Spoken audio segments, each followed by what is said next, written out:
Japanese POW women were shaking in the rain. Black U.S. soldiers gave them blankets and hot soup. But those soldiers weren't supposed to care. A tropical storm. 12 terrified women left to die in the mud. And a segregated unit ordered to look away. One sergeant made a choice. He covered a collapsing woman with his own poncho, brought warmth when the world demanded cold. His white commander called it treason, threatened court-martial, fabricated charges to destroy him. The women were torn away to a place even worse. Fever spreading, hope dying, no one coming to save them. Except the men who had already risked everything. When compassion is called a crime, and humanity becomes the enemy, how far will one soldier go to do what's right? And what happens when the army discovers that some men refuse to be anything less than human? The storm hit Tinian without warning.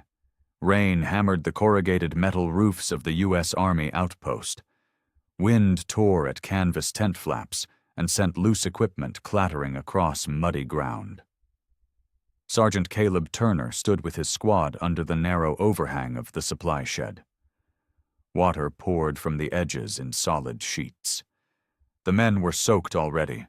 Their uniforms clung dark and heavy. None of them complained. They had learned not to. Caleb heard the convoy before he saw it. The grinding gears of army trucks crawled through the storm. Headlights flickered through curtains of rain. The vehicles rolled past the main gate and shuddered to a halt in the center yard. Lieutenant Herricks emerged from the command tent. He wore a pristine rain slicker and moved with sharp impatience. 2 MPs jumped from the lead truck and opened the rear canvas flap. 12 women stumbled out. They were Japanese, civilians and nurses captured after the fighting ended. Their clothes hung torn and filthy. Their faces were hollow with exhaustion and fear. Some barely looked old enough to be out of school. The rain hit them immediately. One woman slipped in the mud and fell to her knees. An MP shouted at her in English she clearly did not understand. She tried to stand, but her legs buckled. Caleb felt his jaw tighten. "Sergeant," Private Lewis whispered beside him. "We just gonna watch?" Caleb did not answer. He knew the rules. Black soldiers did not interfere with white officers' orders. Black soldiers stayed in their lane. But the woman on the ground was shaking violently. Her thin shirt was plastered to her skin. She looked up through the rain, with eyes that held nothing but terror. Herricks barked orders to the MPs. "Keep them in the yard until processing is complete." "Sir," one of the medics called out. "They need shelter now?" Herricks turned slowly. His face held no sympathy. "They'll wait." The woman collapsed forward into the mud. Her hands disappeared beneath dirty water. She did not move again. Caleb stepped off the platform. His boots splashed through puddles as he crossed the yard. He heard Lewis hiss. His name. He ignored it. The MPs turned toward him but did not stop him. He knelt beside the woman. She was breathing but barely conscious. He pulled off his poncho in one smooth motion and draped it over her shoulders. Her eyes opened. They were dark and filled with confusion. "You're safe," Caleb said quietly. She could not understand his words, but she stopped shaking. Behind him, Lieutenant Herricks began shouting. "Step back, Sergeant!" Herrick's voice cut through the rain. Caleb stood slowly but did not move away from the woman. The poncho covered her like a tent. She gripped its edges with trembling fingers. I said, "Step back." Herricks splashed forward. His face was red beneath the brim of his cap. "You do not touch prisoners without authorization." "She collapsed, sir." Caleb kept his voice level. "She needed help." "What she needs is none of your concern." One of the medics pushed past the MPs. He carried a canvas bag marked with a red cross. He knelt beside the woman and pressed 2 fingers to her wrist. "Her pulse is weak," the medic said. They all need shelter immediately. Herrick's glared down at him. I gave orders. Your orders will kill them. The medic stood and faced Herrick's directly. Sir. The silence stretched long. Rain drummed on metal roofs and poured from gutters. The other women huddled together near the truck. Their eyes moved between the officers and Caleb's squad. Caleb made a decision. Lewis, Carter. He did not raise his voice. Get blankets from the barracks. Heat water on the field stove. His men moved instantly. Herrick's spun toward him. You are not in command here, Turner. No, sir. Caleb met his eyes. But they're human beings. Herrick's jaw worked. His hand moved toward his holster. Before he could speak again, a new voice interrupted. That's enough. Major Rush stepped from the medical tent. He was older than Herrick's and carried the exhaustion of too many surgeries. Rain soaked his cap, but he did not seem to notice. Get these women under cover, Rush ordered. Now. Herrick's started to protest. Rush cut him off with a raised hand. Unless you want to explain dead civilians to the general, Lieutenant. The MPs hesitated. Then they began guiding the women toward a large tent enclosure. Caleb helped the woman in his poncho to her feet. She leaned on his arm as they walked. Inside the tent, the air was damp, but the rain no longer hammered them. The women sank onto wooden pallets covered with thin mattresses. They spoke to each other in rapid Japanese. Their voices carried relief and lingering fear. Caleb's squad arrived with blankets and a kettle of hot water. The women took them with small bows. One woman began crying softly. Major Rush examined each woman quickly.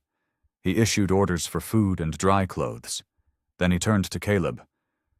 Good work, Sergeant. Caleb nodded. He could feel Herrick's watching from outside the tent. The rain formed a gray wall between them. Report to Lieutenant Herrick's at 2000 hours, Rush added quietly. He'll want words. Caleb's stomach tightened. Yes, sir. He stepped back into the storm and walked alone toward his barracks. The command tent smelled of wet canvas and cigarette smoke. Lieutenant Herrick's sat behind a folding table that served as his desk. Papers were scattered across its surface. A single oil lamp cast harsh shadows across his face. Caleb stood at attention just inside the entrance. Water dripped from his uniform onto the dirt floor. He kept his eyes fixed on a point above Herrick's head. You disobeyed a direct order, Herrick said. I assisted a civilian in medical distress, sir. You stepped outside your authority. Herrick's leaned forward. You made me look weak in front of white soldiers and officers. Caleb said nothing. Do you understand your position here, Turner? Herrick's voice dropped lower. You're a black sergeant in a segregated unit. You follow orders. You do not think. You do not act on sentiment. The lamp flickered. Outside, thunder rolled across the island. Those women are enemy nationals, Herrick's continued. The fact that they're civilians doesn't change that. Helping them is fraternization. Major Rush approved the action, sir. Herrick's face darkened. Major Rush doesn't command this outpost. I do. Caleb met his eyes for the first time. With respect, sir, medical authority supersedes. Don't lecture me about authority. Herrick's slammed his palm on the table. Papers jumped. You're here because the army needs bodies, that's all. You're not soldiers. You're laborers in uniform. The words hung in the air between them. Caleb felt heat rise in his chest. He swallowed it down. Years of Jim Crow had taught him when to speak and when to stay silent. This was a time to stay silent. Herrick's sat back. He pulled a cigarette from his pocket and lit it with slow deliberation. Smoke curled toward the tent's peak. I'm going to watch you, Turner, he said finally. Every move you make, every order you give, and if you slip even once, I will see you court-martialed. Understood, sir. But I won't report this incident tonight. Herrick's smiled without warmth. I'll give you a chance to prove you're not completely stupid. Thank you, sir. Dismissed. Caleb saluted and turned. He pushed through the tent flap into the rain. It had lessened to a steady drizzle. The air tasted of salt and distant jungle. He walked slowly back towards the barracks. As he passed the women's enclosure, he saw them through the tent's open side. They sat wrapped in the blankets his men had brought. One woman was drinking from a tin cup. The woman he had helped, Aiko, he would learn later, looked up. Their eyes met for a brief moment. Then Caleb walked on into the darkness. His mind was already working through the problem ahead. Herrick's wanted him gone. That much was clear. The only question was how long Caleb could survive. Internalized chapter structure and word count requirements for historical fiction expansion. Chapter 4. Mess tent and women's enclosure, late evening. Caleb gets soup from Lewis, brings it to women. Aiko bows. Squad offers cigarettes and socks. Radio broadcast. Storm easing. Dawn approaches. Herrick's will retaliate. I need to be between 350 to 600 words. Let me write this carefully. The mess tent was nearly empty when Caleb arrived. 2 cooks worked at the back, scraping pots and stacking tin plates. The smell of boiled vegetables and canned meat hung in the humid air. A single bulb swung from a wire overhead. Private Lewis looked up from where he was wiping down tables. Sergeant, thought you'd be sleeping. Can't. Caleb moved to the serving counter. The women in the tent, they get fed? Lewis shook his head. Herrick's blocked the ration request, said civilian prisoners aren't on the supply manifest. Caleb felt his jaw tighten again. What about leftovers? Lewis glanced toward the other cooks. They were not looking. He reached under the counter and pulled out a large thermos. Chicken broth, Lewis said quietly.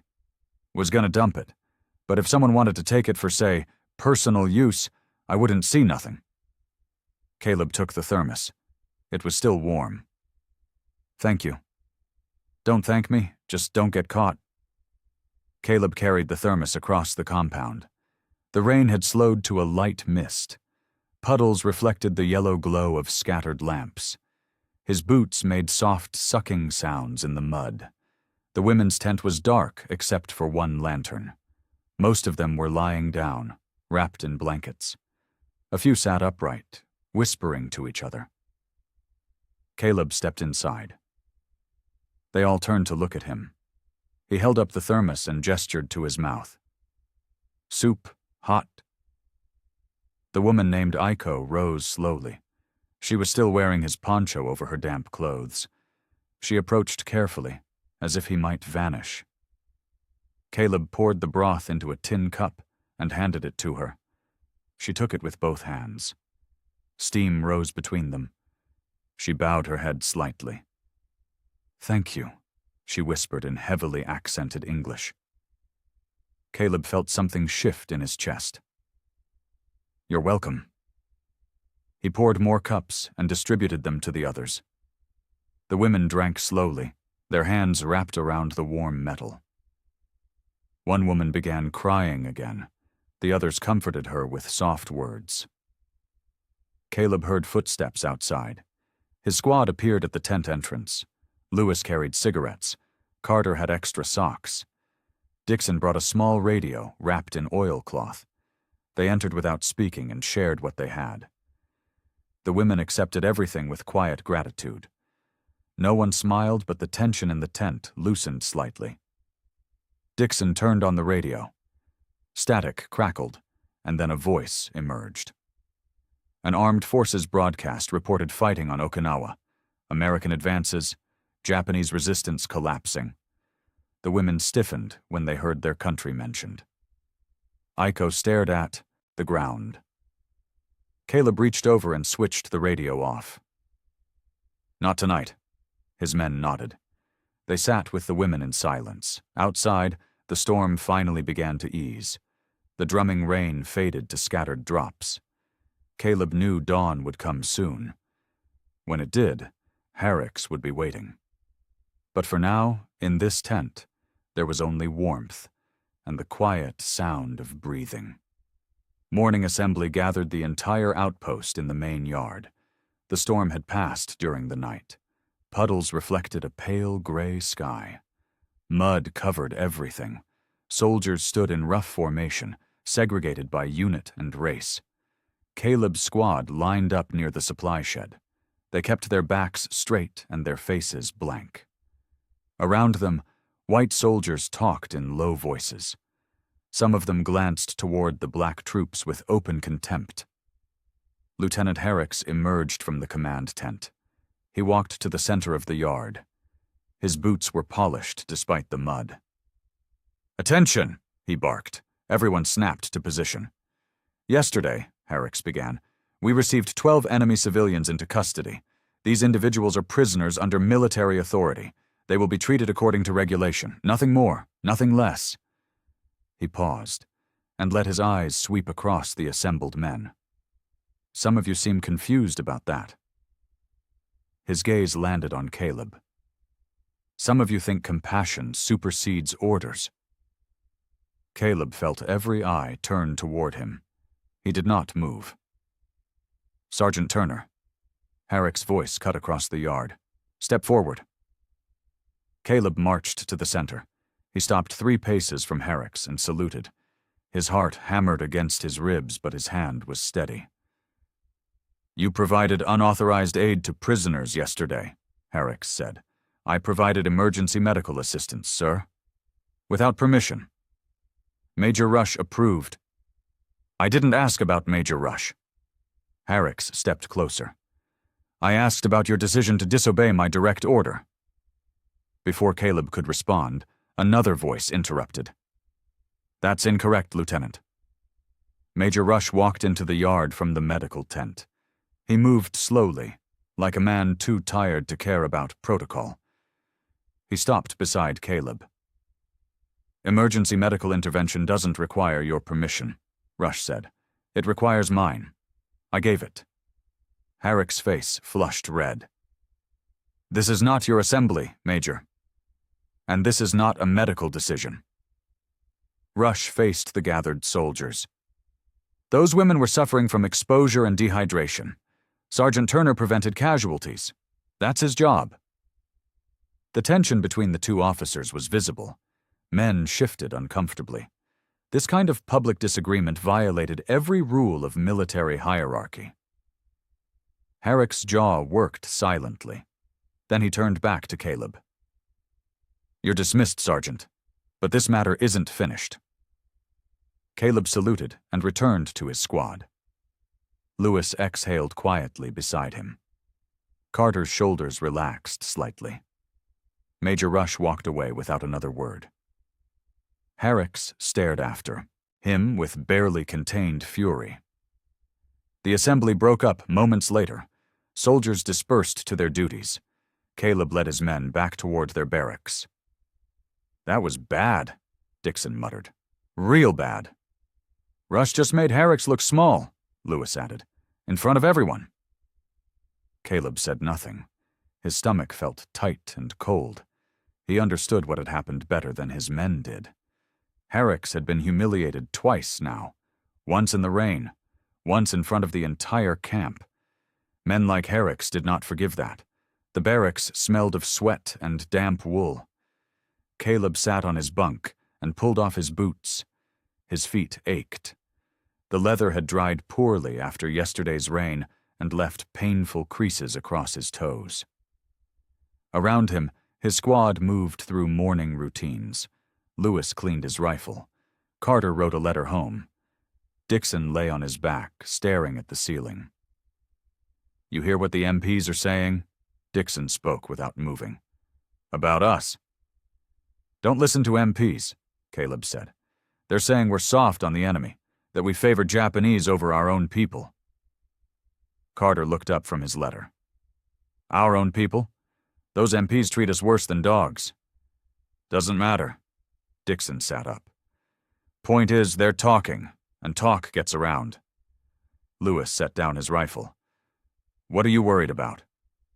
"Reprisals." Dixon's voice was flat. "You know how it works. White soldiers think we stepped out of line. They come back hard." Caleb understood the fear. He had seen it before. In training camps, in southern towns, the unspoken rule that black men who drew attention paid for it later. "We follow orders," Caleb said. "We do our jobs. We keep our heads down." "You didn't keep your head down yesterday," Dixon pointed out. Caleb met his eyes. "That was different." "How?" "Because those women would have died." The room fell quiet. Outside, a truck engine coughed to life. Footsteps crunched past on gravel. Somewhere distant, a radio played big band music. Private Lewis stood and moved to the small table near the door. A canvas bag sat there, marked with official mail stamps. "Mail call came while you were at assembly," Lewis said. "Nothing for you, Sarge." Caleb nodded. He had not expected anything. Letters from home took weeks to arrive. Censors read everything. Most of what he wrote got blacked out before it reached Georgia. His mother's last letter had arrived 3 months ago. 6 sentences about the church social and his younger sister's new job. She never asked about the war. She knew better. "Listen." Carter folded his letter and tucked it into his pocket. "Dixon's right to worry, but Caleb's right too. We do our jobs. We stay clean. That's all we can do." "And if Herrick's comes after us anyway?" Dixon asked. Caleb pulled his boots back on. "Then we handle it."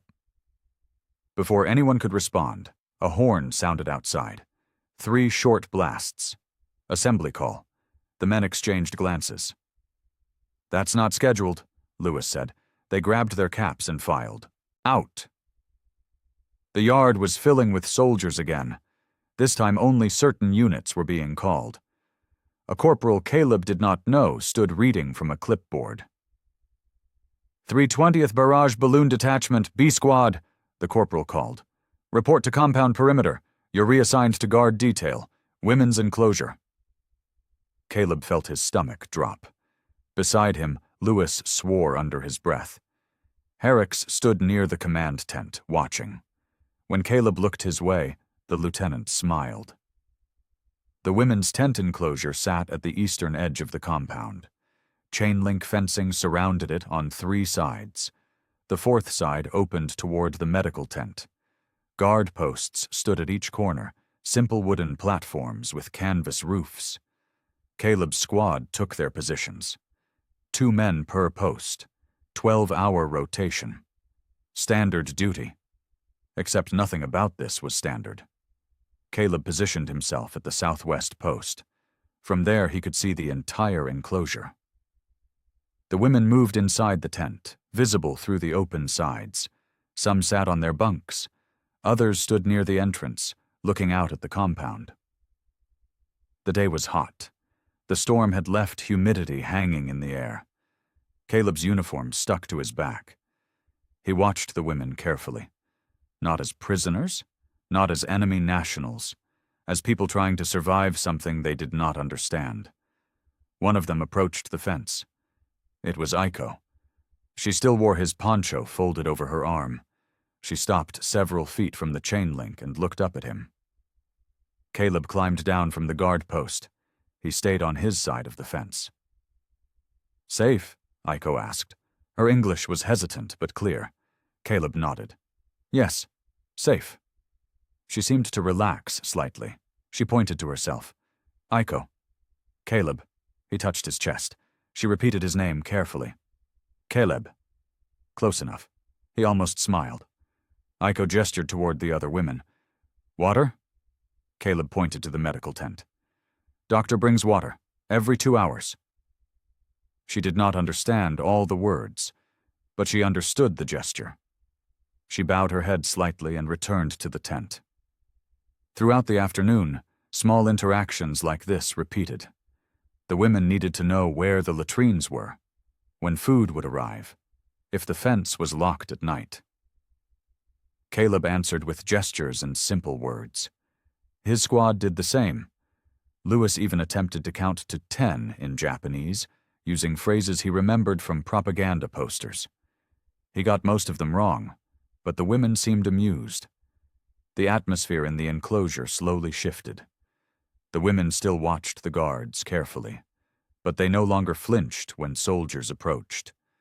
Near sunset, Caleb brought a bucket of clean water to the fence. Aiko met him there. She took the bucket and carried it inside.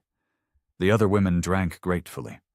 When she returned the empty bucket, she said a new English word. "Thank you." Caleb nodded. "You're welcome." For a moment they stood on opposite sides of the chain link, just looking at each other. Not as soldier and prisoner, as two people caught in circumstances neither had chosen.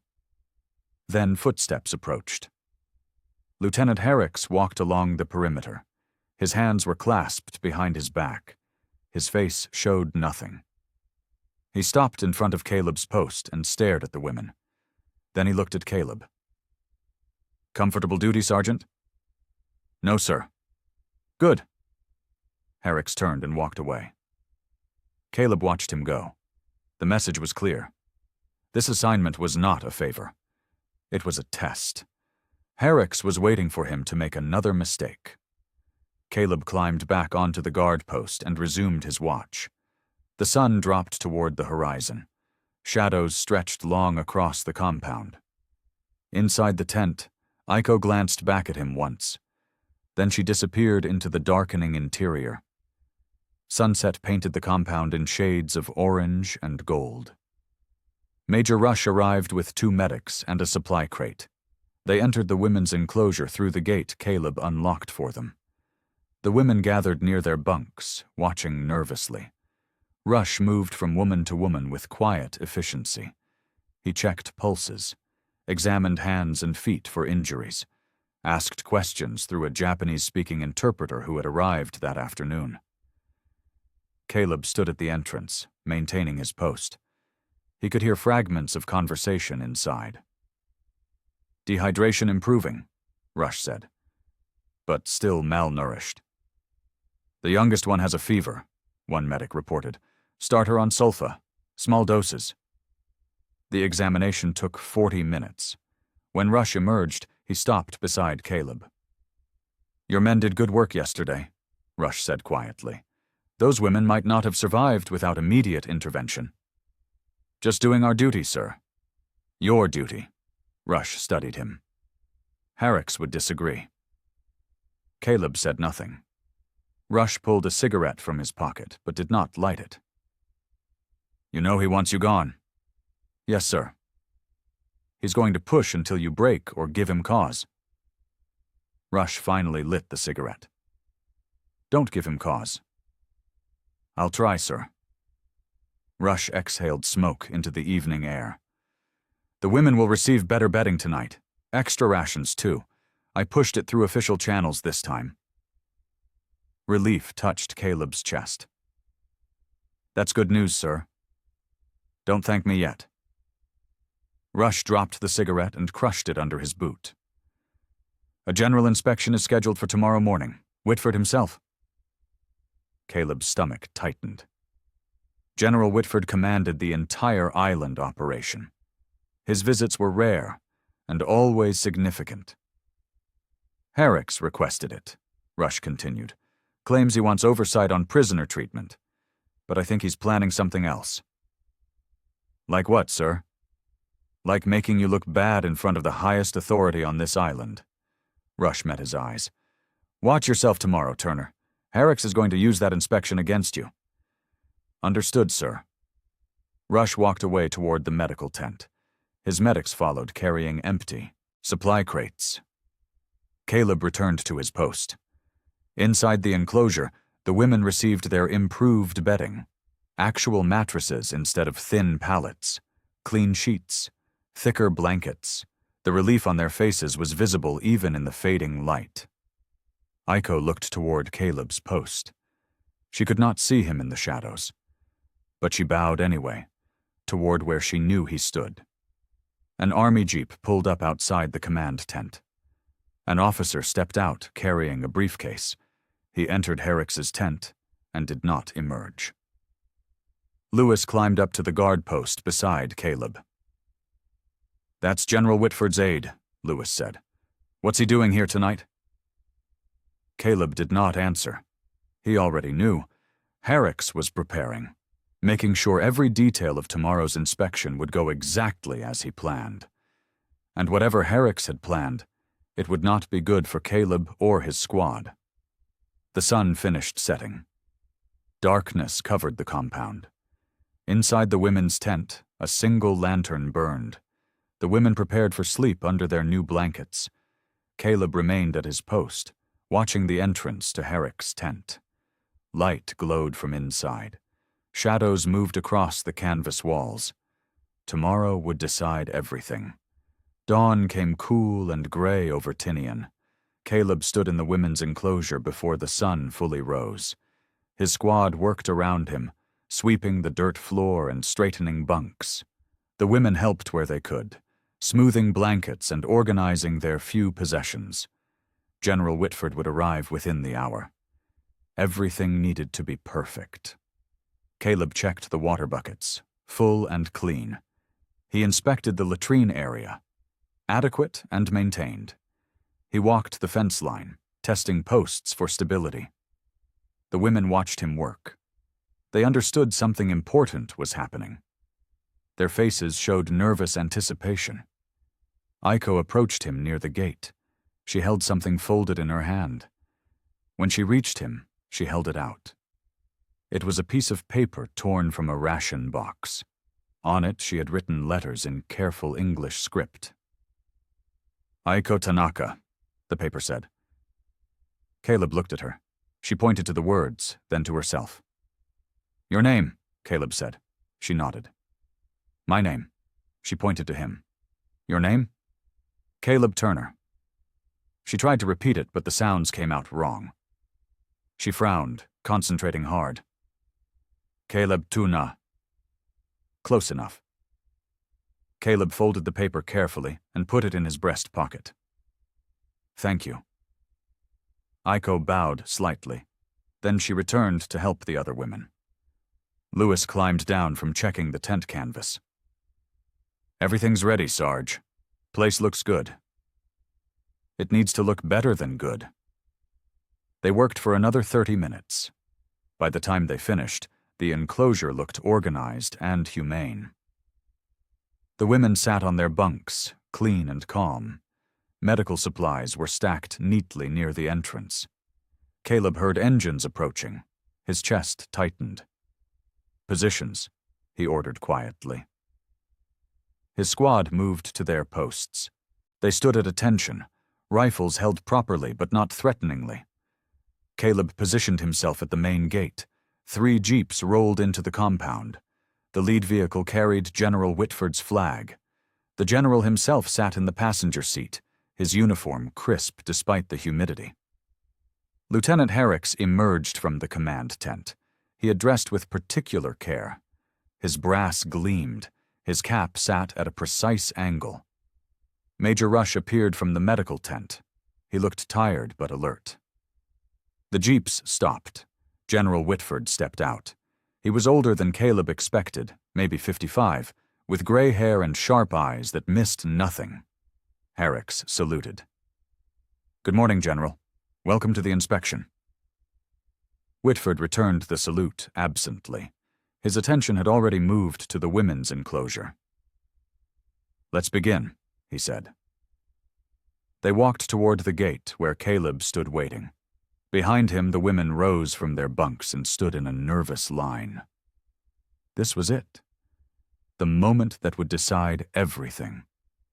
General Whitford entered the enclosure with measured steps. His eyes swept across the interior. He noted the clean bunks, the organized supplies, the women standing with quiet dignity. He said nothing, but Caleb could see him registering every detail. Major Rush walked beside him, explaining the medical situation. All 12 civilians arrived in poor condition. Exposure, dehydration, malnutrition. We've stabilized them over the past 48 hours. Who organized this facility? Whitford asked. Sergeant Turner and his squad, sir. Rush gestured toward Caleb. Under my medical supervision. Whitford stopped in front of Caleb. Sergeant, Caleb saluted. Sir. You're from the 320th? Yes, sir. Barrage balloon unit? Yes, sir. Whitford studied him for a long moment. Then he turned to Herricks. Lieutenant, your report indicated concerns about prisoner treatment. What concerns specifically? Herricks stepped forward. His face was controlled, but Caleb could see tension in his jaw. Sir, I felt the level of attention given to these civilians exceeded standard protocol. Exceeded how? Personal items were provided, extra rations, medical care beyond minimum requirements. Whitford looked back at the women. One of them, the youngest, still showed signs of fever. Another had bandaged feet from walking barefoot through jungle terrain. Major Rush, Whitford said, did these actions violate medical protocol? No, sir. They followed it exactly. And the Geneva Convention standards for civilian detainees? We exceeded those standards, sir, which is appropriate given their condition. Whitford walked slowly along the line of women. They watched him with careful eyes. He stopped in front of Aiko. Do you speak English? He asked. Aiko glanced toward Caleb, then back to the general. Little, she said quietly. Are you being treated well? She did not understand all the words. The interpreter stepped forward and translated. Aiko listened, then responded in Japanese. The interpreter spoke. She says yes. The soldiers brought blankets when they were cold, soup when they were hungry, medicine when they were sick. Whitford nodded. He continued down the line, asking similar questions. Each woman gave similar answers. Their gratitude was visible despite the language barrier. Finally, Whitford returned to the center of the enclosure. He faced Herricks directly. Lieutenant, I see no violations here. I see proper treatment of civilian detainees under difficult circumstances. He paused. In fact, I see exemplary conduct. Herricks's face went pale. Sir, I merely wanted to ensure— You wanted to ensure what? Whitford's voice hardened slightly. That these women suffered more than necessary? That the men responsible for saving their lives were punished for doing their duty? No, sir, This inspection is complete. Whitford turned to Caleb. Sergeant Turner, you and your squad have my commendation. Continue your current standards. Yes, sir. Caleb's voice stayed level, but relief flooded through him. Whitford walked toward the gate. Rush followed. Herricks stood frozen for a moment, his carefully prepared accusations dissolving into nothing. As the general reached his jeep, he called back. Lieutenant Herricks, attend me at headquarters this afternoon. We need to discuss your understanding of proper prisoner treatment. The jeeps drove away. Dust settled in their wake. Caleb's squad remained at attention. The women slowly sat back down on their bunks. Aiko looked toward Caleb with something close to a smile. Herricks turned. His face was no longer pale. It was red with barely contained fury. He stared at Caleb for 5 long seconds. Then he walked away, without speaking. The squad barracks felt different that afternoon. Caleb's men moved with something they had not shown in weeks: pride. They spoke quietly among themselves, recounting the inspection.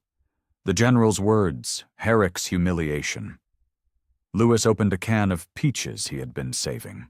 He divided it carefully into 5 portions. They ate the sweet fruit slowly, savoring both the taste and the moment. Did you see his face?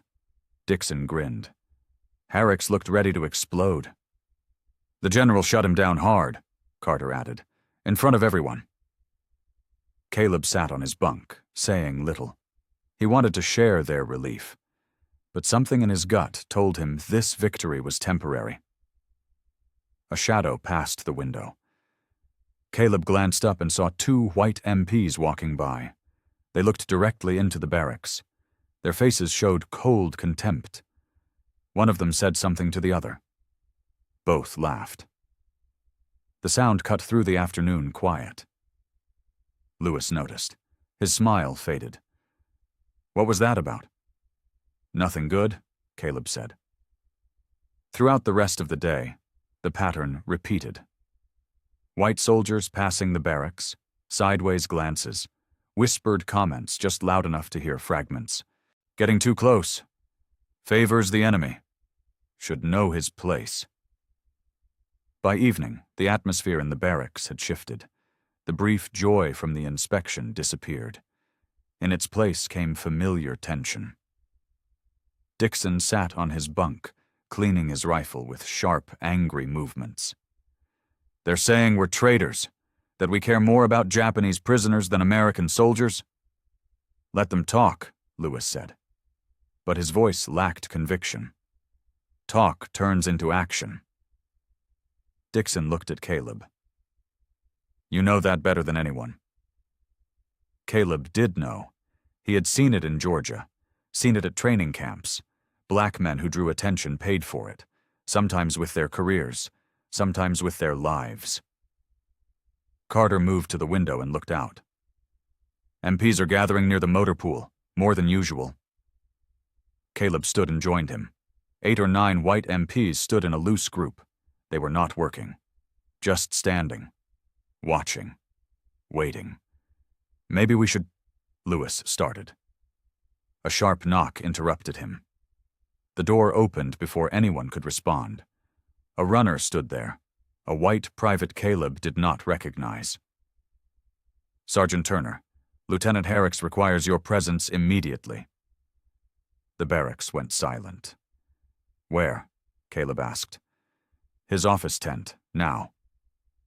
The runner left. The door closed behind him. Caleb pulled on his cap and straightened his uniform. His squad watched him with worried eyes. If I'm not back in an hour, Caleb said quietly, find Major Rush. Caleb. Lewis stood. Just do it.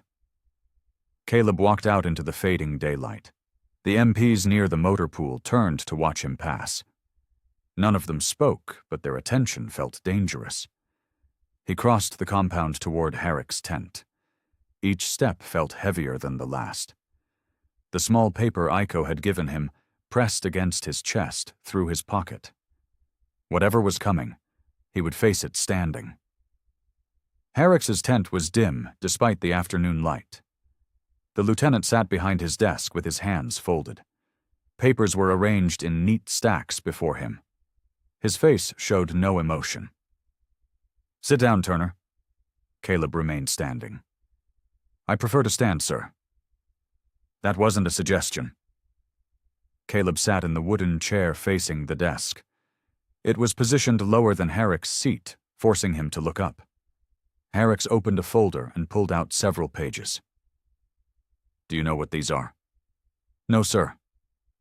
Witness statements. Herrick's laid them out one by one. From soldiers who observed your behavior over the past 3 days. Caleb's stomach went cold. Private Morrison states he saw you speaking privately with one of the Japanese women. Corporal Davis says you gave them personal items from your own supplies. Herrick's looked up. Sergeant Wallace claims you spent excessive time inside their enclosure without tactical reason. I was assigned guard duty, sir. I was performing my responsibilities. Your responsibilities do not include fraternization. I never fraternized. I provided humanitarian care under Major Rush's orders. Herrick's smiled. It was not a pleasant expression.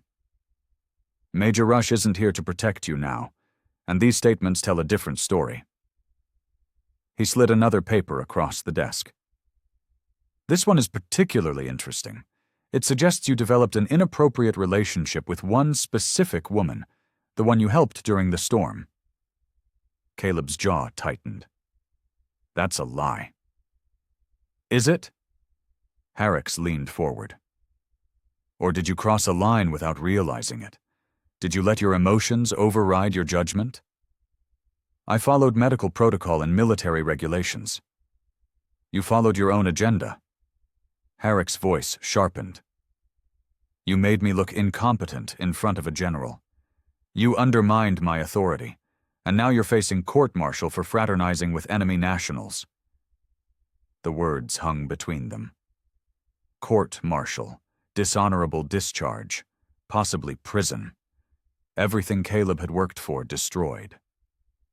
Sir, those statements are fabricated. Are they?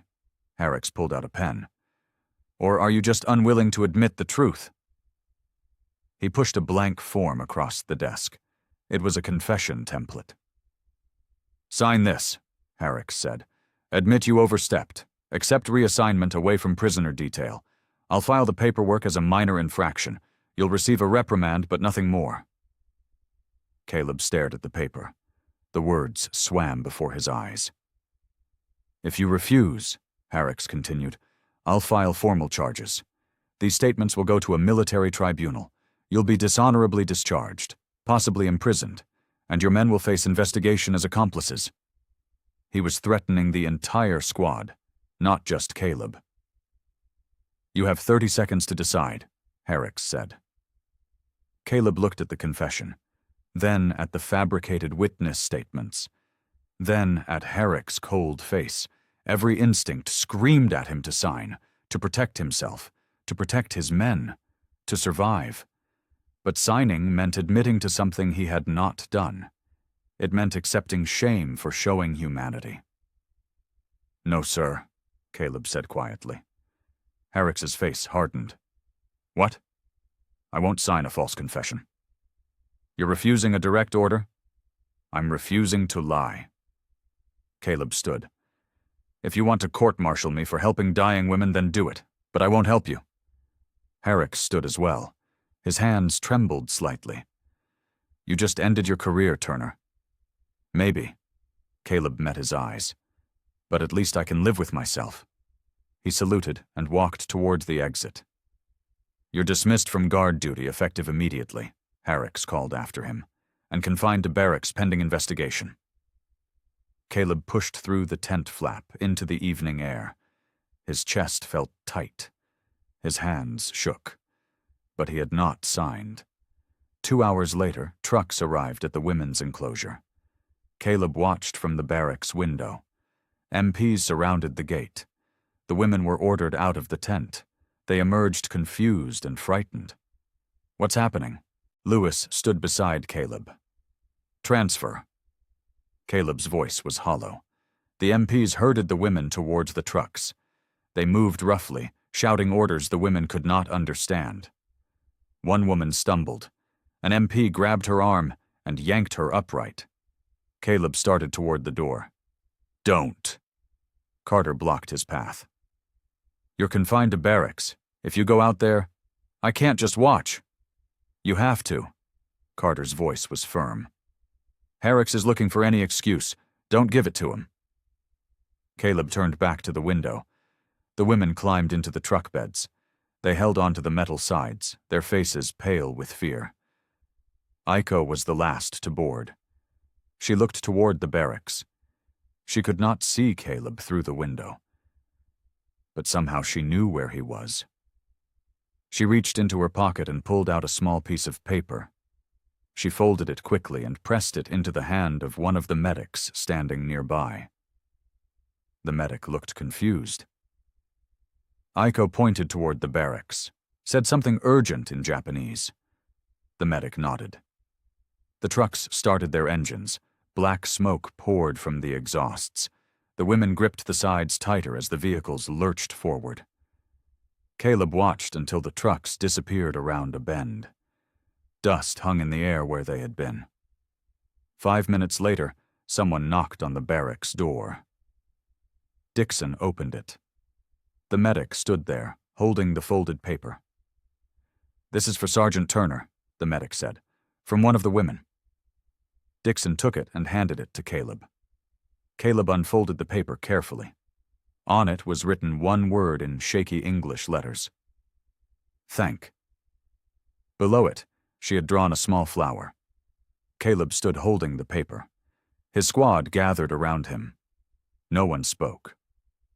Outside, the enclosure stood empty.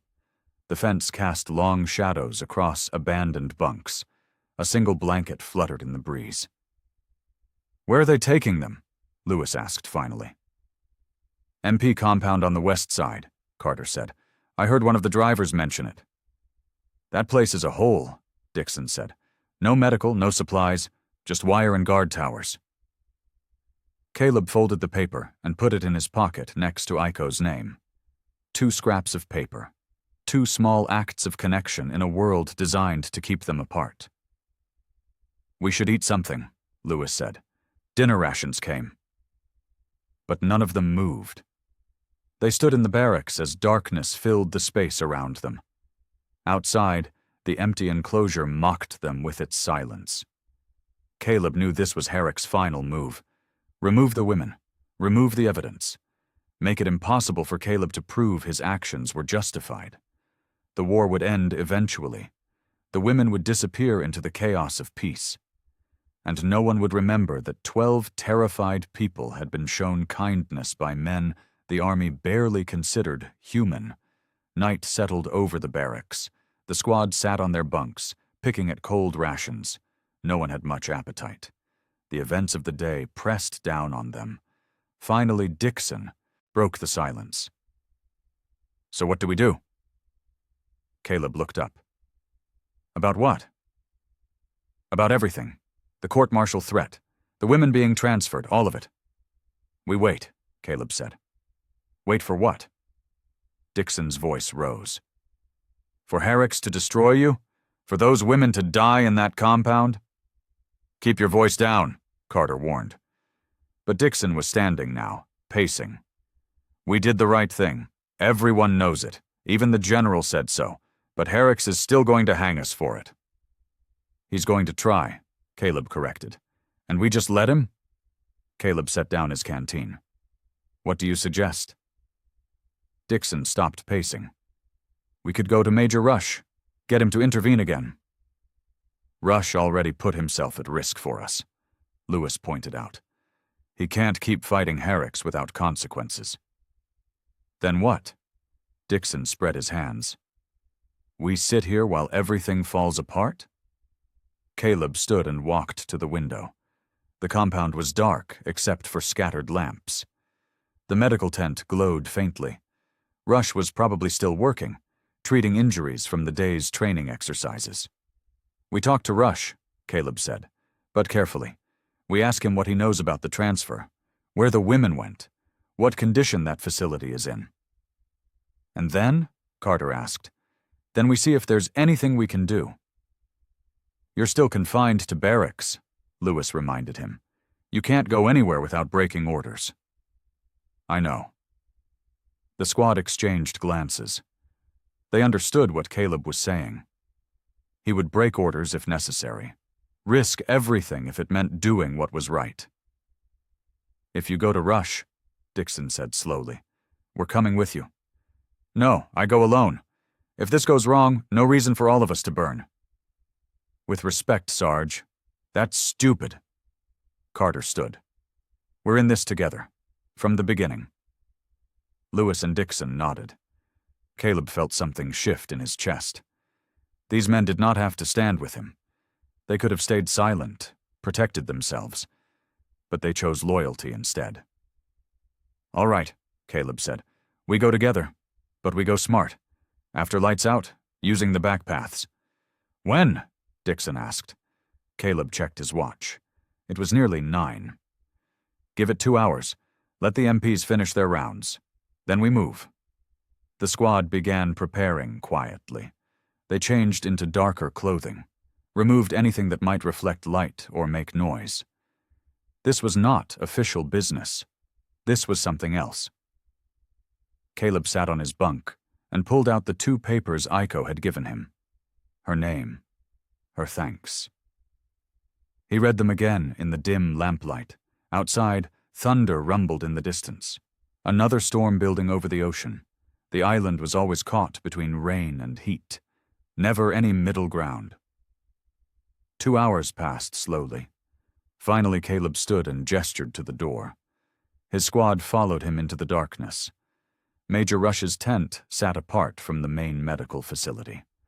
It was smaller than the others, tucked behind a supply shed. A single lamp burned inside. Shadows moved across the canvas walls. Caleb approached carefully. His squad waited in the darkness behind him. He knocked twice on the wooden frame. "Enter."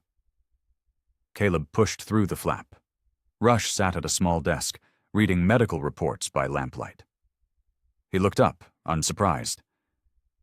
"I wondered when you'd come," Rush said. "Sir, I'm technically confined to barracks." "I know." Rush set down his papers. "Close the flap." Caleb did. The tent felt cramped with both of them inside. "What do you need, Turner?" "Information about the women. Where they went, what conditions they're in." Rush leaned back in his chair. "They were transferred to MP Compound 7, west side of the island. It's a temporary holding facility for civilian detainees awaiting transport to Guam." "Is it adequate?" Rush did not answer immediately. His silence told Caleb everything. "It's not adequate, is it?" Caleb said. "No." Rush pulled out a cigarette, but did not light it. "It's overcrowded, undersupplied. The MPs running it are hostile to their duties. I've filed 3 complaints, all ignored." "Why those 12 women specifically?" "Herrick's arranged it. Claimed they needed to be isolated from regular camp population." Rush finally lit the cigarette. "Truth is, he wanted them somewhere you couldn't reach them." Caleb felt anger burn in his chest. "He's punishing them for what I did." "Yes." "Can you intervene?" "I tried. This afternoon. I was told the transfer order came from higher authority. I have no grounds to overturn it." Rush exhaled smoke. "I'm sorry." Caleb stood silent for a moment. Then he said quietly, "I'm going over there." "No, you're not." "Sir." "Listen to me." Rush stood and faced him directly. "Herrick's is building a case against you. He has fabricated witness statements. He's watching your every move. If you go to that compound, he'll have evidence of disobedience. You'll be court-martialed within 48 hours. So I do nothing. You lay low.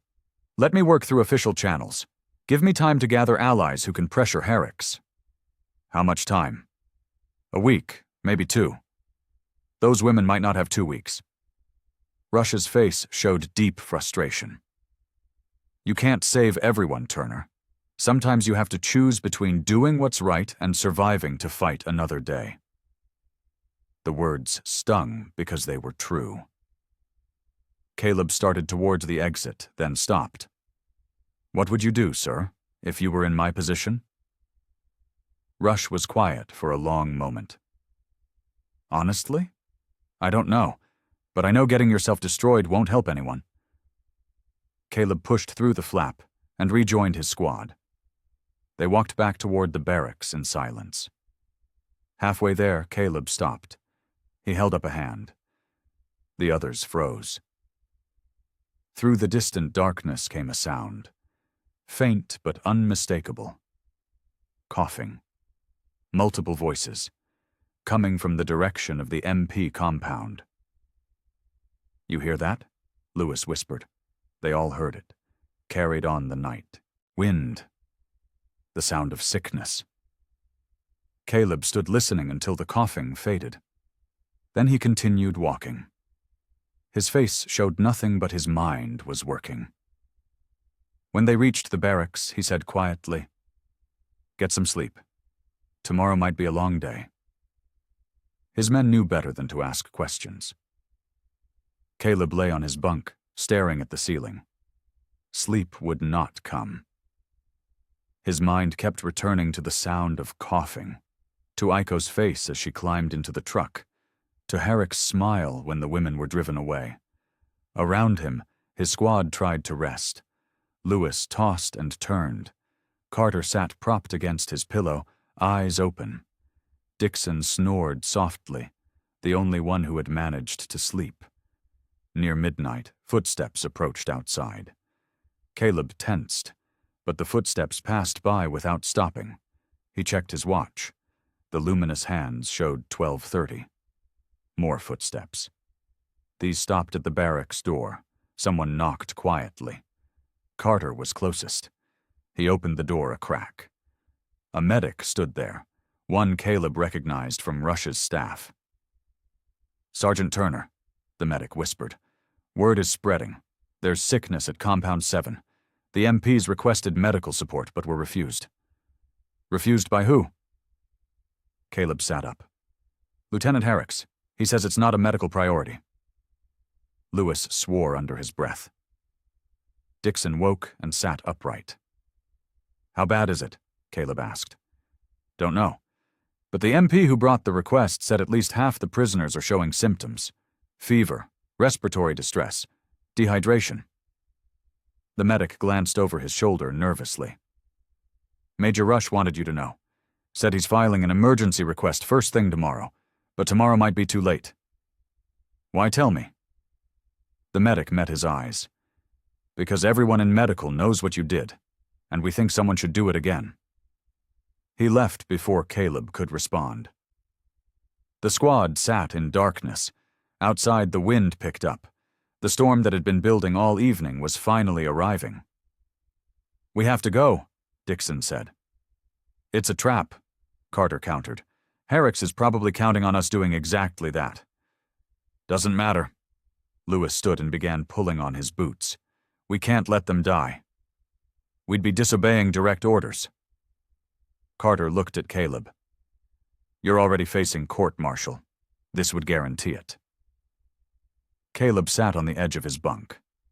He thought about Aiko's note, about her shaking in the rain, about the general's words during inspection. Exemplary conduct. If this was exemplary, then it required continuing even when the cost was high. "We gather medical supplies," Caleb said. "Everything we can carry. We leave at first light when the storm is heaviest. That gives us cover." "And when we get there?" Carter asked. "We help them. Same as before." "And when Herrick's finds out?" "Then he finds out." Caleb pulled on his boots. "But at least those women will still be alive?" Dixon grinned despite the tension.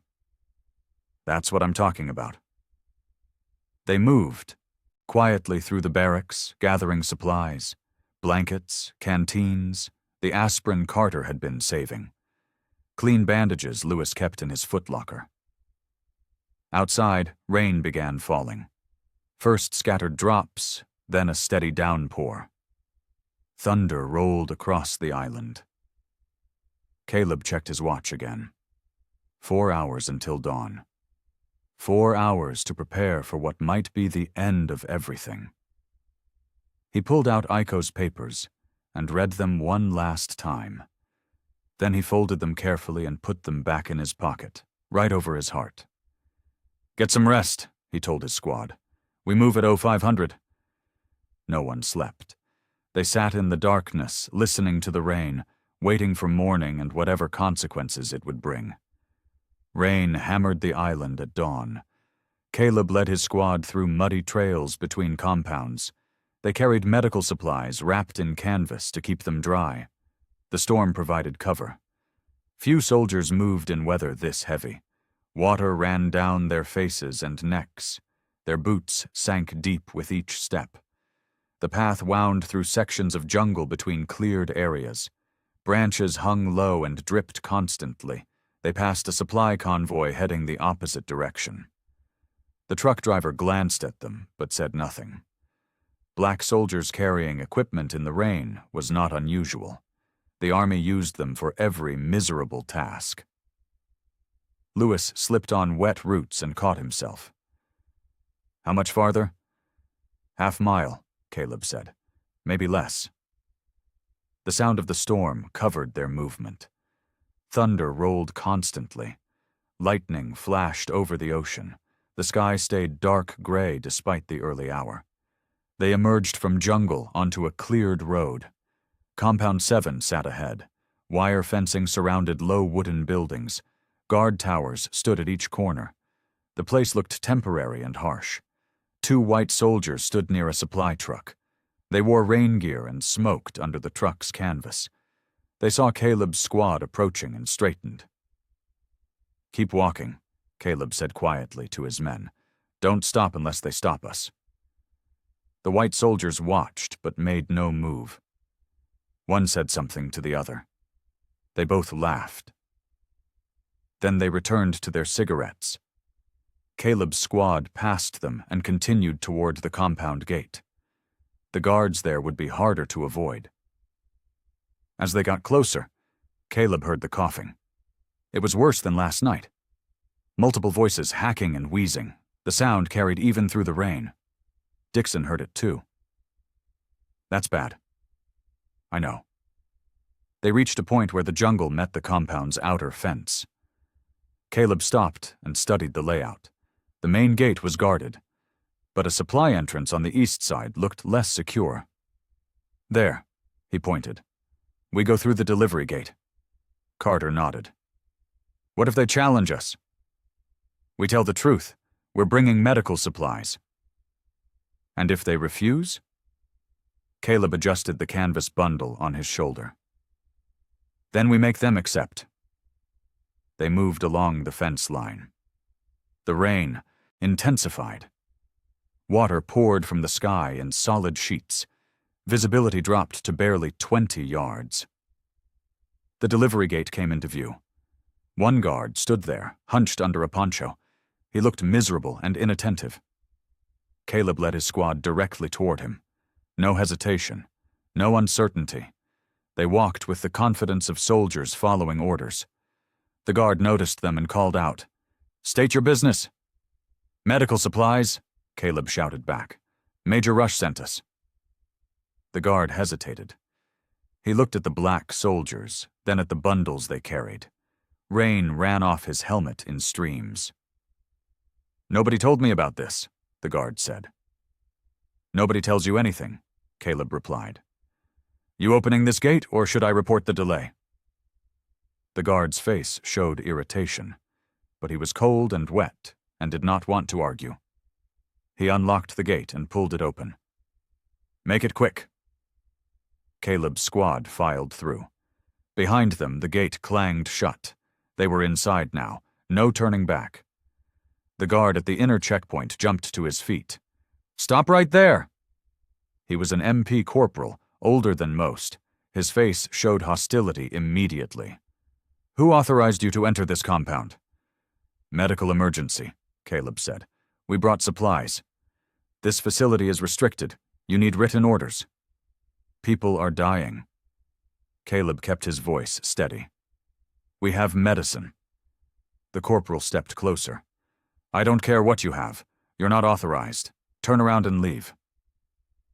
Behind him, Caleb heard more coughing from the prisoners' barracks.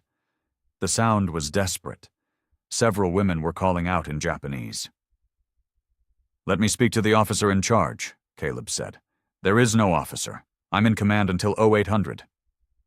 The corporal smiled coldly. "And I'm ordering you to leave." Lewis stepped forward. "You're going to let them die rather than accept help?" "What I do with prisoners is none of your concern." "It's everyone's concern." Carter's voice was hard. "They're human beings." The corporal's hand moved toward his holster. "Step back, or I'll have you arrested." Before the situation could escalate further, a jeep splashed through the gate. Major Rush climbed out, soaked and angry. "Corporal," Rush said sharply, "what's the holdup?" The MP straightened. "Sir, these soldiers arrived without authorization." "I authorized them. Move aside." The corporal hesitated. Rush moved past him without waiting. Caleb and his squad followed. They crossed the yard toward the prisoners' barracks. The building was low and crude. Water leaked through gaps in the roof. The windows had no glass, just wire mesh. Rush pushed open the door. The smell hit them immediately. Sickness and filth and despair. 12 women lay on thin mats on a dirt floor. Most were shivering despite the heat. Several had vomit beside them. Aiko lay near the back wall. Her eyes were closed. Her breathing was shallow and rapid. Caleb crossed the room and knelt beside her. Her forehead burned with fever. Her lips were cracked and dry. "Aiko," he said quietly. She did not respond. Rush moved from woman to woman, checking pulses and breathing. His face grew darker with each examination. "Dysentery," he said. "Dehydration. Possible typhoid." He turned to the MPs standing in the doorway. "How long have they been like this?" 2 days, one MP admitted. 2 days? Rush's voice rose. "And nobody requested medical support?" Lieutenant Herrick said, "I don't care what Herrick said." Rush pointed at Caleb. "Sergeant Turner, set up triage. We need clean water, blankets, and every medical supply you brought." Caleb and his squad moved immediately. They had done this before. Dixon organized the supplies. Lewis and Carter began clearing space and setting up clean areas for treatment. Caleb stayed beside Aiko. He lifted her head gently and tried to give her water. Most of it ran down her chin, but a little went down her throat. Her eyes opened slightly. They were glazed with fever, but she seemed to recognize him. "Caleb," she whispered. "I'm here," he said. "You're going to be all right." He did not know if that was true, but he said it anyway. Caleb worked without stopping. He organized the barracks into treatment zones. Critical cases near the door where Rush could reach them easily. Stable cases toward the back. Clean water and medical supplies in the center. His squad moved with practiced efficiency. They had learned field medicine in training. Now they used every bit of that knowledge. Lewis boiled water on a portable stove they had brought. Clean water was essential. Everything else depended on it. Carter prepared oral rehydration solution using salt and sugar packets from rations. It was crude, but effective. He moved from woman to woman, helping them drink small amounts. Dixon organized bedding. He stripped away the filthy mats and replaced them with the blankets they had carried. He used canvas to create barriers against the leaking roof. Rush treated the sickest women first. He administered what medicine he had. Sulfa drugs, aspirin, antiseptic for wounds. It was not enough, but it was something. The MPs watched from outside. They said nothing. Their negligence was visible now, impossible to deny. Aiko's fever began to drop after an hour. The rehydration solution helped. Her breathing became less labored. She opened her eyes more frequently. Caleb stayed beside her whenever he could. Between tasks, he would check her temperature, give her more water, speak quietly, even though she could not understand most of his words. "You're stronger than you look," he said. "You're going to survive this." She tried to smile. Her hand moved slightly and found his. She held on weakly. The other women watched this. They saw the care these black soldiers provided. The same care white soldiers had denied them. One woman began crying softly, not from pain, from relief, from the simple act of being treated with dignity. By mid-morning, the barracks looked transformed, clean, organized. The women were still sick, but no longer dying. They rested on clean blankets. They drank clean water. They received medicine at regular intervals. Rush stood in the doorway, exhausted.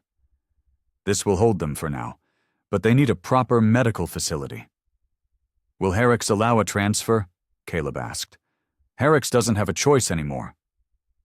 Rush's voice was grim. "I'm filing a formal complaint, with evidence." He gestured to the MPs still standing outside. "I need statements from each of you about the conditions here, about Herrick's orders to deny medical care." The MPs exchanged glances. They knew what this meant. Their negligence would be recorded. Their careers might end, but they also knew they had no choice. The evidence was everywhere. One by one, they agreed to provide statements. Caleb stepped outside into the rain. It had lessened to a steady drizzle. He breathed deeply, letting the cool air fill his lungs. His uniform was soaked. His boots were caked with mud. He had been awake for nearly 24 hours, but the women were alive. That was all that mattered. A vehicle approached through the rain, not a jeep, a staff car, official transport. Major Rush stepped beside Caleb. "That's the colonel's car. I called him directly." "What happens now?" "Now Herrick's answers for what he's done." Colonel Matthews was a career officer with 30 years in the Army. He entered the barracks and studied the conditions without speaking. His face showed no emotion, but his eyes took in everything. He examined the women, listened to Rush's medical assessment, read the MP's statements. Then he walked outside where Herrick's had just arrived. Herrick's saluted sharply. "Sir, I came as soon as I received word of unauthorized—" "Be quiet, Lieutenant." Herrick's mouth closed. Matthews gestured to the barracks. "Major Rush informs me these women have been in this condition for 48 hours. Is that accurate?" "Sir, they are prisoners. Standard care protocols." "Answer the question." Herrick's hesitated. "Yes, sir. Approximately 48 hours." "And you denied multiple medical requests during that time?" "Sir, I felt the medical staff was overreacting to minor—" "Minor?" Matthews' voice cut sharp. "Dysentery is minor? Possible typhoid is minor?" "I was following protocol for enemy detainees." "You were following your personal vendetta." Matthews pulled out a folder. "I have statements here from 3 medics, 2 MPs, and Major Rush, all describing your deliberate obstruction of medical care." Herrick's face went pale. "Sir, those statements are accurate." Matthews closed the folder. "I also have reports of your conflict with Sergeant Turner, your fabricated witness statements, your attempts to court-martial a soldier for doing his duty." Caleb stood nearby with his squad. He had not expected this, had not expected anyone to defend him. Herrick's turned and saw Caleb, his face twisted with hatred. "That man disobeyed direct orders. He fraternized with enemy prisoners. He undermined my authority." "He saved lives." Matthews' voice stayed level. "Which is more than you can say." "Sir, with respect, you're taking the word of black soldiers and medical staff over mine? I'm taking evidence over prejudice." Matthews stepped closer to Herrick's. "Your conduct has been disgraceful. You allowed prisoners to suffer. You fabricated charges against an honorable soldier. You violated every standard of military justice." Herrick's was shaking now, not from fear, from rage. "This is because of him," he pointed at Caleb. "He made me look incompetent. He undermined everything." "You made yourself look incompetent," Matthews said. "Lieutenant Herrick's, you are hereby relieved of command pending a full investigation. Confine yourself to quarters. That's an order." The silence that followed was absolute. Herrick's stood frozen. His career was ending right here in the rain. Everything he had worked for destroyed by the same black sergeant he had tried to destroy. "Sir," Herrick's said hoarsely. "Please, dismissed, Lieutenant." Herrick's saluted mechanically. Then he turned and walked toward his jeep. His movements were stiff. His face was blank with shock. The jeep drove away. Matthews watched it go, then turned to Rush. "Get these women to the main medical facility. Full treatment. I want daily reports." "Yes, sir." Matthews looked at Caleb. "Sergeant Turner, you and your squad have my thanks. You acted with honor when others failed." Caleb saluted. "Just doing our duty, sir. Some men don't know what duty means." Matthews glanced toward where Herrick's had disappeared. "You do. Remember that." The colonel returned to his staff car and left. Caleb stood in the rain, barely believing what had just happened. Herrick's was gone. The women would receive proper care. Everything had changed in minutes. Lewis laughed quietly. Did that really just happen? I think so, Carter said. Dixon grinned. We won. But Caleb knew it was not that simple. They had survived, but the war was not over. Prejudice was not defeated. Tomorrow would bring new challenges. For now, though, they had this moment. The women were transported to the main medical facility that afternoon. Caleb's squad helped load them into ambulances. The women moved slowly, still weak from illness, but their faces showed hope instead of fear. The medical facility was clean and well-equipped. Real beds with clean sheets, proper medicine, trained nurses, everything the MP compound had lacked. Rush supervised their placement. He assigned each woman a bed and began detailed treatment plans. Caleb watched from the doorway, relieved to see them in capable hands. Aiko was placed in a bed near the center of the ward. An IV drip hung beside her, providing fluids and medicine. Her fever had broken. Her breathing was steady. Caleb approached slowly. He did not want to disturb her rest, but her eyes opened. She saw him and smiled weakly. Caleb. He sat in the chair beside her bed. How are you feeling? She did not understand the question, but she understood his tone. She nodded slightly. Better, she whispered. It was a new English word she had been learning. Caleb felt something warm settle in his chest. Despite everything, she had kept trying, kept fighting, kept hoping. You're strong, he said. She reached for his hand. Her grip was weak but present. Thank you, she said carefully. You already thanked me. He smiled. Remember? You wrote it. She did not understand all the words, but she seemed to understand the sentiment. She squeezed his hand gently. Around them, the other women settled into their beds. They spoke quietly to each other in Japanese. Relief colored every word. They had survived. Major Rush appeared beside Caleb. They'll need several weeks of recovery, but they should all survive. That's good news, sir. Yes. Rush paused. You know they'll be shipped to Guam eventually, processing for repatriation. Caleb nodded. He had known this. The women were not staying. Once healthy, they would be moved again, sent to another facility, another temporary place. War created millions of displaced people. These 12 were just a small number in that vast sea of loss. When? Caleb asked. A week, maybe 2. Not much time, but more than he expected. Aiko's eyes had closed again. She still held his hand. Her breathing was deep and even. She was actually sleeping instead of passing out from fever. Caleb gently pulled his hand free. She stirred, but did not wake. He stood and followed Rush out of the ward. His squad waited outside. You men need rest, Rush said. Real rest. I'm ordering you to barracks with 24 hours off duty. What about our assignments? Lewis asked. I'll handle it. You've earned this. Rush looked at each of them. All of you. The squad walked back across the compound. The rain had finally stopped. Late afternoon sun broke through clouds. Steam rose from puddles. They reached their barracks and collapsed onto their bunks. No one spoke. They were too exhausted.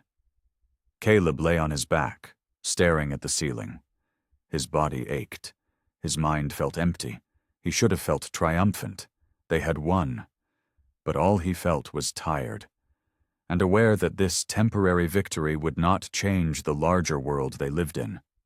The truck arrived 6 days later at sunset. Caleb stood with his squad near the medical facility. The women emerged one by one, walking slowly but steadily. They had recovered well. Their faces showed health instead of illness. They wore clean clothes donated from supply stores. Each carried a small bundle of personal items. Not much, but more than they had arrived with. Army medics helped them into the truck. It was a proper transport vehicle, not a cargo truck. Seats and canvas, sides. A small kindness. Aiko was last to board. She stopped when she saw Caleb. She set down her bundle and walked to him. She stood close but did not touch. Propriety still mattered. But her eyes said everything words could not. She reached into her pocket and pulled out a small piece of paper. She had written on it carefully. She handed it to Caleb. He unfolded it. The writing was shaky but legible. "You showed me human." Caleb looked up. She was crying quietly. Tears ran down her face. But she was smiling. "Human," she repeated. She touched her chest, then his. "Same." The word struck him deeper than any he had heard before. In a war that divided people by nation and race and uniform, she had found the one thing that connected them all: humanity. "Yes," Caleb said. His voice was rough. "Same." She bowed deeply. Japanese tradition, respect and gratitude combined. Caleb did not know how to respond, so he simply bowed back. Not perfectly, but with genuine respect. Aiko picked up her bundle and walked to the truck. Another woman helped her climb inside. The canvas flaps closed behind them. The driver started the engine. Black smoke puffed from the exhaust. The truck lurched forward. Caleb and his squad stood at attention. They saluted as the truck passed. Through the canvas, Caleb saw hands waving, the women saying goodbye, thanking them one last time. The truck rolled through the compound gate and turned toward the coast. It would take them to the harbor, then a ship to Guam, then eventually home to Japan, if they had homes left to return to. Caleb watched until the truck disappeared completely. Then he lowered his salute. His squad stood beside him in silence. They had done something rare in this war. They had chosen humanity over hatred, compassion over conformity, and they had paid a price for it, faced threats, risked their careers, endured suspicion from their fellow soldiers. But they would do it again. Caleb pulled out the paper Aiko had given him. He read it once more in the fading light. "You showed me human." He folded it carefully and placed it in his breast pocket with her other notes. 3 pieces of paper, 3 small acts of connection. "Let's go," he said to his squad. They walked back across the compound as darkness settled over the island. Tomorrow they would return to regular duties, guard rotations, supply details, the unglamorous work of war. But tonight they were content with what they had accomplished. They had been human when the world demanded they be soldiers first. And that was enough. Morning assembly gathered the battalion in the main yard. The entire outpost attended. White soldiers on one side, black soldiers on the other. The invisible line of segregation clear even in formation. Colonel Matthews stood at the front. Major Rush beside him. No sign of Lieutenant Herricks. "At ease," Matthews ordered. The soldiers relaxed slightly but maintained formation. "Yesterday, Lieutenant, Herricks was transferred off this island," Matthews began. "He will face charges for neglect of duty and obstruction of medical care. The investigation is ongoing." Murmurs rippled through the white soldiers. Some looked angry, others confused. They had not expected one of their own to face real consequences. "This outpost operates under military law and the Geneva Convention," Matthews continued. "Prisoners under our control will be treated humanely. Officers who violate that standard will be removed. This applies to everyone regardless of rank." He paused and let his words settle. "I want to be clear. The actions that prevented deaths among the civilian detainees were correct. They were honorable. They represent the best of what this army can be." Matthews looked directly at Caleb's section. The men responsible have my thanks and my respect." No names were mentioned. No specific recognition given. The Army could not officially praise black soldiers for contradicting a white officer. But everyone knew who Matthews was talking about. The assembly ended. Soldiers dispersed to their duties. Caleb's squad walked toward their barracks. White soldiers watched them pass, some with continued hostility, others with grudging respect. The attitude had shifted slightly. Not acceptance, but acknowledgement. They had done something that could not be ignored. Back at the barracks, Carter sat on his bunk and laughed. "We actually survived this." "Barely," Dixon said. But he was grinning. Lewis pulled out letters from home that had finally arrived. He began reading them aloud. His mother's news, his sister's graduation, small pieces of normal life in a world at war. Caleb sat at the table and began writing a letter of his own. He did not mention the Japanese women. Censors would black that out. He did not mention Herrick's or the court-martial threats. Too sensitive. Instead, he wrote about the weather, about his squad, about hoping the war would end soon. Simple things, safe things. But between the lines was everything he could not say. Outside, work crews prepared for another day. Trucks rolled past. Radio broadcasts crackled with news from the Pacific Theater. Japan was collapsing. The end was coming. Soon the island would empty. Soldiers would ship home. The war would become memory, and the women Caleb had helped would disappear into the chaos of peace. He would probably never see them again, never know if they made it home safely.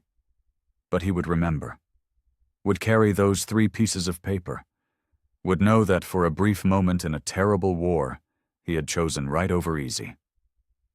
A horn sounded. New duty assignments. The day was starting.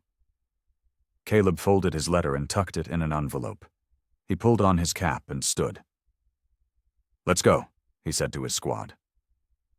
They filed out into the morning sun, ready for whatever came next. Together. That evening, Caleb walked alone to the compound perimeter. He stood at the fence line where jungle met, cleared ground. The ocean was visible in the distance. Waves rolled against the shore in endless rhythm.